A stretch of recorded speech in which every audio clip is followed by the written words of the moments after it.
तो ये जो शब्द है रसमालयम, इसके बहुत सारे अर्थ हैं। आलय पर्यंतम, जब तक मोक्ष ना हो जाए तब तक सुनो, बार बार सुनो। रसमालयम, श्रीमद् भागवत रसालय है। जहां भोजन मिलता है उसको कहते हैं भोजनालय, जहां औषधि मिलती है औषधालय, जहां पुस्तक मिलती है पुस्तकालय, ऐसे ही जहां रस मिलता है उसका नाम है रसालय। श्रीमद् भागवत रस का आलय है। इसमें रसो वही सहा श्री कृष्ण की कथा है। नैमिषारण्य से पुनः एक बार भगवान वेदव्यास हमारी भूमिका बनाते हैं। कल हम देख चुके कि नैमिषारण्य किस भूमि का नाम है। नैमिषारण्य में शौनक आदि ऋषि महात्मा सूत जी से प्रश्न करते हैं और उसके बदले में श्री सूत जी कथा सुनाते हैं। एक दिन नैमिषारण्य की भूमि पर शौनक जी ने 88,000 ऋषि महात्माओं का प्रतिनिधित्व करते हुए 6 प्रश्न पूछे। इन 6 प्रश्नों को ध्यान से सुनना, क्योंकि इन्हीं 6 प्रश्नों पर भागवत टिकी है। ये 6 प्रश्न भूल जाओगे तो कथा समझ में नहीं आएगी। इन्हीं 6 प्रश्नों का विस्तार से उत्तर श्रीमद् भागवत है। पहला प्रश्न किया महाराज, किम श्रेयः, कल्याण क्या है, हमारा श्रेय हमारा कल्याण किससे होगा, ये पहला प्रश्न। दूसरा प्रश्न किया, शास्त्र सारः, इतने सारे शास्त्र हैं, इनका सार क्या है। महाराज हमारी आयु नहीं, कई जन्म लेना पड़े तब भी शास्त्र पूरे नहीं होंगे, इतने सारे शास्त्र हैं, तो ये सारे शास्त्र मिलकर के क्या कहना चाहते हैं वो बताइए, शास्त्रों का सार। महाराज के बताराश्च, ये बताइए कि भगवान के अवतार कितने हैं। कोई कहता है 10, कोई कहता है 2। आपकी दृष्टि से श्रीमद् भागवत में भगवान के अवतार कितने हैं। किम प्रयोजनम, महाराज भगवान तो सर्वसमर्थ हैं, वो बैठे बैठे भ्रुकुटी टेढ़ी करें और राक्षसों का संहार हो जाए, लेकिन फिर भी भगवान को अवतार क्यों धारण करना पड़ता है। क्यों भगवान शरीर धारण करके विध विध रूप में हमारे बीच आते हैं, ये बताइए। महाराज ये बताइए, भगवान श्री कृष्ण देवकी और वसुदेव के घर में प्रकट हुए, लेकिन उनको छोड़ करके नंद और यशोदा के घर क्यों चले आए, इसके पीछे का कारण बताइए। ये 5वां प्रश्न। और 6वां प्रश्न किया, धर्मः कम शरणम गतः, जब भगवान कृष्ण लीला संपन्न करके अपने धराधाम को छोड़ करके दिव्य धाम को गए, तब धर्म किसकी शरण में गया। जब तक भगवान यहां रहते हैं तो लोग भगवान को देख करके धर्म का आचरण करते हैं, धर्म भगवान की शरण में होता है। लेकिन अप्रत्यक्ष रूप से जब भगवान है तब धर्म किसकी शरण में गया। तो 6 प्रश्न ये पूछे। सुन लिया आप लोगों ने 6 प्रश्न। अब जवाब दो, पहला प्रश्न कौन सा है। ईश्वर किम श्रेया।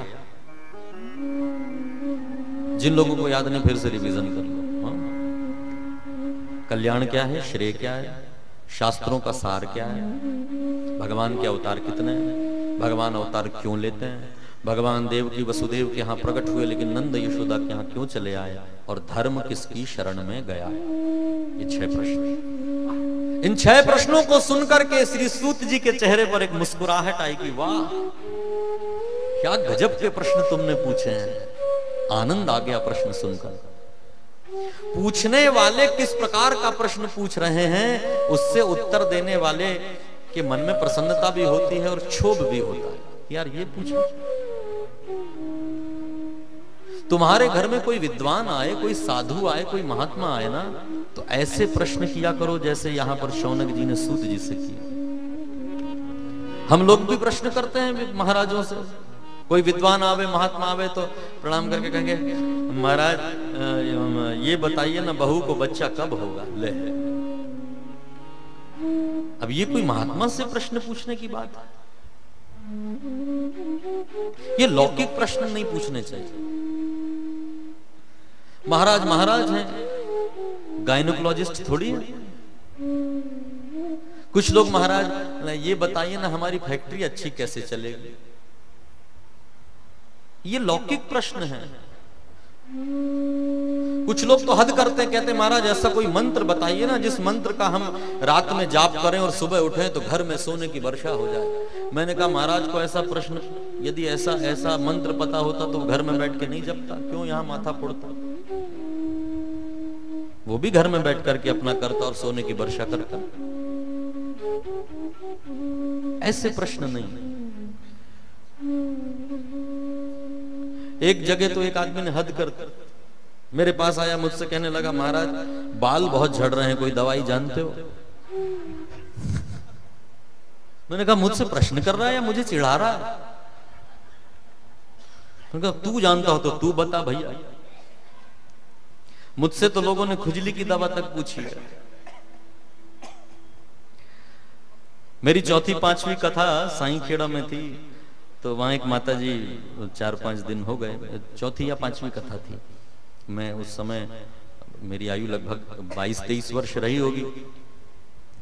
तो मैंने उनसे कहा कि 4-5 दिन हो गए, किसी माताओं के मन में ऐसा कोई प्रश्न हो तो सुबह तो मैं मौन रहता हूं, उसके बाद आप जब भी मेरे से मिलें तो पूछ सकते हैं, लेकिन कथा से संबंधित प्रश्न है और मुझे पता होगा तो बताऊंगा। कोई हमारी भी गारंटी नहीं कि हमको सब कुछ आता है, पता होगा तो बताऊंगा भैया। तो 4-5 दिन बाद कोई माता और एक उसकी बेटी वो मेरे पास आई और कहने लगी महाराज जी आपने ये बहुत अच्छा किया, मेरे मन में पहले दिन से एक प्रश्न मैं पूछना चाह रही थी। तो हमने कहा जी पूछिए बहन जी। तो मुझसे कहती महाराज ये बताइए आप क्रीम कौन सी लगाते हैं? मैंने कहा हद हो गई, ये भी कोई प्रश्न है? तो यदि कोई विद्वान आपके संपर्क में आए, कोई महात्मा संपर्क में आए तो ये पूछिए महाराज कल्याण कैसे होगा? महाराज जैसे इस कलयुग में मीरा को कृष्ण मिले, क्या मुझे मिलेंगे? महाराज ऐसा कौन सा उपाय करूं कि शरीर से मैं ठाकुर जी के दर्शन कर पाऊं? महाराज मेरा मन पूजा पाठ में नहीं लगता, कुछ तो बताइए कि मेरा मन ठाकुर जी की सेवा में लगे। ये प्रश्न सुन करके जवाब देने का आनंद आता है। मुस्कुरा करके श्री सूत जी ने शौनक आदि ऋषियों की वाहवाही की बात धन्य है आप। इति संप्रश्नो संवृष्टो विप्राणाम रौमहर्षणिः प्रतिपूज्य वचस्तेषां प्रवक्तुमुपचक्रमे। ये प्रश्न सुनकर के श्री सूत जी महाराज बड़े प्रसन्न हुए। सूत जी ने कहा मैं तुम्हें इन प्रश्नों के जवाब अवश्य दूंगा, इन प्रश्नों के उत्तर मैं तुम्हें श्रीमद् भागवत सुना करके प्रदान करता हूं, जिसमें ये 6 के 6 प्रश्न, उनका जो प्रश्नात्मक चिन्ह है वो पूर्ण विराम के रूप में बदल जाएगा। सुनो शौनक, मैंने अपने गुरु महाराज भगवान वेदव्यास से और इस कथा को सीखा है, लेकिन मैं कथा का गुरु मानता हूं शुकदेव जी को, जिनके मुख से ये श्रीमद् भागवत की कथा निश्रित हुई, महाराज परीक्षित को जिन्होंने धन्य किया कथा सुनाकर, ऐसे शुकदेव जी मेरे भागवत के गुरु हैं। इसलिए सबसे पहले मैं अपने गुरु महाराज को प्रणाम करूंगा। और श्री सूत जी ने सर्वप्रथम अपने गुरु के रूप में श्री शुकदेव जी की वंदना करते हुए ये श्लोक गाया। यम प्रव्रजन्तमनुपेतमपेत कृत्यम द्वैपायनो विरहका कर आजुहाव पुत्रेति तन्मयतया तरवोभिनेदुः तं सर्वभूतहृदयं मुनिमान तोऽसि। कैसे हैं श्री शुकदेव जी? यम प्रव्रजन्तम अनुपेतम अपेत कृत्यम, ध्यान पूर्वक सुनना। ऐसे शुकदेव जी हैं जो मां के गर्भ से पैदा होते ही सन्यास लेकर के जंगल की ओर चले गए। शुकदेव जी के जन्म की कथा दिव्य है भैया। आपको पता है ये शुकदेव कौन है? तोते के रूप में तो दिखाई देते हैं, लेकिन हकीकत में ये शिवावतार हैं। और ये तोता कोई साधारण तोता नहीं है। राधा रानी के नित्य धाम गोलोक में ये तोते के रूप में शुकदेव जी रहते हैं, राधा रानी के प्रिय।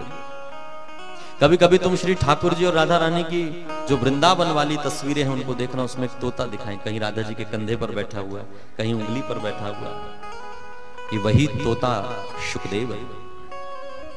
निकुंज में श्री शुकदेव जी रहते थे, राधा राधा राधा राधा राधा राधा इस मंत्र का जाप करते थे। एक दिन राधा राधा कहते हुए श्री राधा रानी के कंधे पर आकर के विराजमान हुए। श्री राधा रानी ने अपनी उंगली पर उस तोते को बैठाला, माथे पर हाथ घुमा करके कहने लगी, हे शुक राधे राधे माँ वद कृष्णम वद, प्रिय कृष्णम वद। हे शुक राधा राधा नहीं, कृष्ण कृष्ण कहो। मानो ये कृष्ण मंत्र श्री राधा रानी ने उस शुकदेव जी को प्रदान किया और शुकदेव जी श्री कृष्ण मंत्र का जप करने लगे। वही श्री लीला शुक जो हैं गोलोक में, राधा रानी ने उनको आज्ञा दी कि भागवत का प्रचार करने के लिए तुम धराधाम पर जाओ और कथा सुनाओ। वही श्री शुकदेव जी गोलोक से लीला करने के लिए अमरनाथ की गुफा में एक तोते के अंडे के अंदर आकर के विराजमान भये। भगवान महादेव और माता पार्वती, भवानी और शिव दोनों अमरनाथ की गुफा में विराजमान होते हैं। भगवान शिव अमर कथा का गान करते हैं, मां भवानी प्रेम पूर्वक कथा का श्रवण करती है। शिव जी केवल भगवानी को कथा सुनाना चाहते हैं। धन्य है शिव जी, इसलिए तो बैरागी हैं। वो कहते हैं एक श्रोता ही काफी है। अब अपने को तो ऐसा लगता पूरा पंडाल भरे, लेकिन शिव जी एक ही श्रोता। शिव जी कथा सुनाते हैं और भवानी कथा सुनती हैं। धन्य है उनका घर भैया, जहां पर पति बोल रहा है और पत्नी सुन रही है। नहीं तो साधारण हम भी केवल यही बोलते हैं, बाकी तो सुनते ही नहीं।